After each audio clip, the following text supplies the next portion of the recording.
एक गांव में एक घना जंगल था। उस जंगल में एक खतरनाक चुड़ैल रहती थी। वह चुड़ैल दिन में जंगलों में छुपी रहती थी और गांव के लोगों को आते जाते देखती रहती थी। जैसे ही शाम होती, वह जंगल से बाहर आती और गांव में शिकार करने चली जाती थी। जो भी व्यक्ति अपने घर से बाहर होता, चुड़ैल उसका शिकार कर लेती थी। चुड़ैल के डर से रात होते ही सब लोग अपने अपने घरों में छिप जाया करते थे। चाहे कुछ भी हो जाए, कोई भी घर से बाहर नहीं आता था। चुड़ैल किसी के घर में नहीं जाती थी और यही बात गांव वालों के लिए सबसे अच्छी भी थी। एक दिन जब राम बाहर गया हुआ था तो उसे आने में रात हो गई।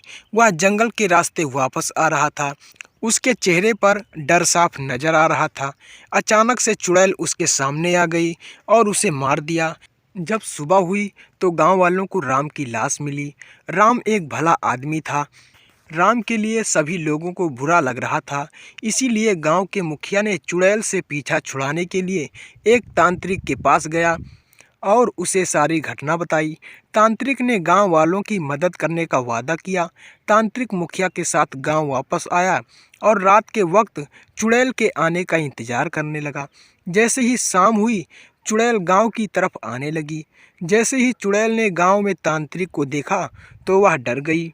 तांत्रिक के पास दिव्य शक्तियाँ थी, इसीलिए वह चुड़ैल से डरा नहीं और एक जादुई गन बाहर निकाला और चुड़ैल पर हमला कर दिया। चुड़ैल तांत्रिक के वार से वहीं मर गई।